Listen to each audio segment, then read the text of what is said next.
ఆయన 2019 ఎంపీగా గెలిచారు. 2024 ఎన్నికల్లో అదే స్థానం ఆశించారు. తాను పార్టీలోనే ఉంటానన్నారు. అదే సీట్ ఇవ్వండని అడిగారు. కానీ పార్టీ ఆయన వినతిని తిరస్కరించింది. వేరే స్థానంలో నుంచి పోటీ చేయాలని పార్టీ కోరింది. తాను ససేమిరా అన్నారు. చివరికి పార్టీలో ఉండనీయకుండా చేశారు. చేసేదేం లేక పార్టీ మారారు. అదే స్థానం నుంచి వేరే పార్టీ తరఫున పోటీ చేసి విజయం సాధించారు. ఇప్పుడు ఆ పార్టీ పార్లమెంట్ నేతగా ఎన్నికయ్యారు. పార్టీ మారడం మంచిదైందని అనుకుంటున్నారు. కొన్నిసార్లు మారడం మంచిదే. మరి ఎవరా మారిన నేత? Watch the story.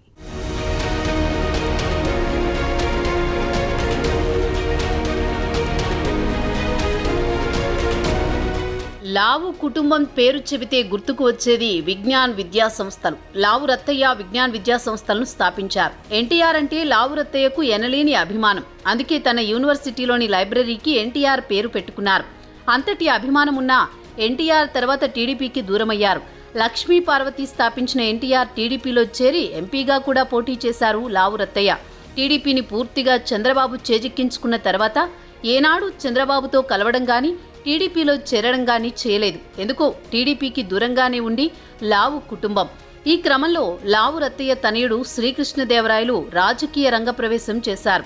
శ్రీకృష్ణదేవరాయలు వైసీపీలో చేరారు. చేరిన వెంటనే ఎంపీ టికెట్ లభించింది. 2019లో వైసీపీ తరపున నర్సరావుపేట నియోజకవర్గం నుంచి పోటీ చేసి విజయం సాధించారు.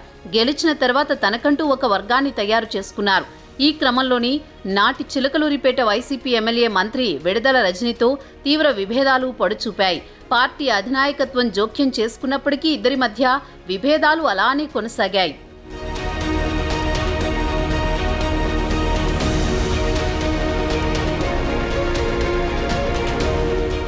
చిన్న వయసులోని ఎంపీ అయిన లావు శ్రీకృష్ణదేవరాయలు రాజకీయాలను త్వరగానే గ్రహించారు. ఇంతలోని 2024 సార్వత్రిక ఎన్నికలు రానే వచ్చాయి. మళ్లీ నరసరావుపేట నుంచే ఎంపీగా పోటీ చేయడానికి అన్ని అస్త్రశస్త్రాలతో సిద్ధమయ్యారు. ఇంతలోనే గుంటూరు నుంచి ఎంపీగా పోటీ చేయమని పార్టీ అధినాయకత్వం ఆదేశించింది. నేను నరసరావుపేట నుంచే పోటీ చేస్తానని పట్టుబట్టారు. దీనికి తగ్గట్టుగానే నరసరావుపేట లోక్సభ పరిధిలో ఎమ్మెల్యే అభ్యర్థులందరూ శ్రీకృష్ణదేవరాయలు నరసరావుపేట నుంచే పోటీ చేయాలని కోరారు. అయినా పార్టీ అధినాయకత్వం ఆయన మాట పెడచెవిన పెట్టింది. వాస్తవంగా విజ్ఞాన సంస్థల కేంద్ర కార్యాలయాలన్నీ గుంటూరు లోక్సభ పరిధిలో ఉన్నాయి. అయినా ఆయన నరసరావుపేట వదలకపోవడానికి కారణం అక్కడ తనకంటూ ఒక క్యాడర్ను డెవలప్ చేసుకోవడమే. దీంతో శ్రీకృష్ణదేవరాయలు వైసీపీకి రాజీనామా చేశారు. టీడీపీలో చేరారు. తన తండ్రి ఇప్పటి వరకు చేరని తెలుగుదేశం పార్టీలో శ్రీకృష్ణదేవరాయలు చేరడం అందరినీ ఆశ్చర్యానికి గురిచేసింది. టీడీపీ సైతం జగన్ను ఎలాగైనా గద్దెదింపాలని బలమైన లక్ష్యంతో ఎవరు వచ్చినా పార్టీలోకి చేర్చుకుంది. అటు టీడీపీ ఇటు శ్రీకృష్ణదేవరాయలు ఈగోని పక్కన పెట్టారు.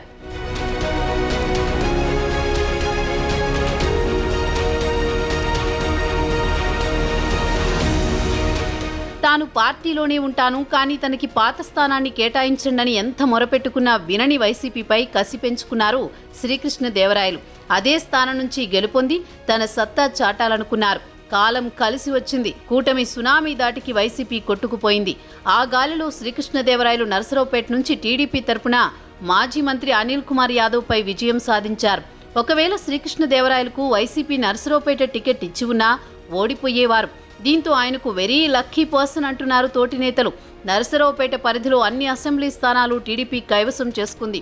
గతంలో వైసీపీ అలానే కైవసం చేసుకుంది. వైసీపీ ఈసారి సరికొత్త ప్రయోగం చేసింది. సిట్టింగులను చాలా చోట్ల మార్చిన వైసీపీ నరసరావుపేట పరిధిలోని ఒక అసెంబ్లీ స్థానానికే సిట్టింగ్ అభ్యర్థిని మార్చింది.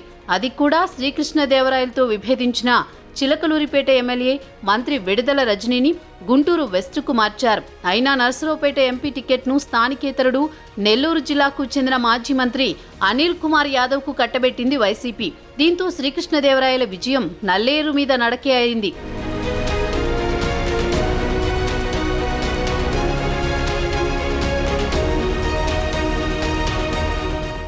రాజకీయాల్లో ఒకసారి అదృష్టం రావడమే అరుదు. అలాంటిది 2 అదృష్టాలు ఒకేసారి వస్తే ఎలా ఉంటుందో ఇప్పుడు లావు శ్రీకృష్ణదేవరాయలను చూస్తుంటే తెలుస్తోంది. అసలే పార్టీ మారి ఎంపీగా గెలిచారు. ఇదే ఒక లక్కీ అనుకుంటే ఇప్పుడు టీడీపీ పార్లమెంటు నాయకుడిగా ఎన్నుకోవడం మరో అదృష్టంగా భావిస్తున్నారు ఆయన అభిమానులు. చిన్న వయసులోనే ఎంపీ కావడం, ఇప్పుడు పార్లమెంటరీ పార్టీ నాయకుడిగా ఎన్నికవడం కూడా లక్కీగానే చెప్పొచ్చు. టీడీపీ నుంచి గెలిచి ఎంపీలలో రామ్మోహన్ నాయుడు మినహా 2 సార్లు గెలిచిన వారిలో మాగుంట శ్రీనివాసులు రెడ్డి, శ్రీకృష్ణదేవరాయలు మాత్రమే ఉన్నారు. వేమిరెడ్డి ప్రభాకర్ రెడ్డి రాజ్యసభ సభ్యుడిగా పనిచేశారు. కానీ లోక్సభకు ఇదే మొదటిసారి గెలవడం. రామ్మోహన్ నాయుడు కేంద్ర మంత్రి కావడంతో ఇక సీనియర్లు మాగుంట శ్రీనివాసులు రెడ్డి, శ్రీకృష్ణదేవరాయలు ఉన్నారు. అయినప్పటికీ శ్రీనివాసులు రెడ్డికి దక్కని అవకాశం పార్లమెంటరీ పార్టీ నాయకుడిగా శ్రీకృష్ణదేవరాయలకు అవకాశం వచ్చింది. దీంతో పార్టీ మారడం మంచిదైందని ఆయన అభిమానులు అంటున్నారు.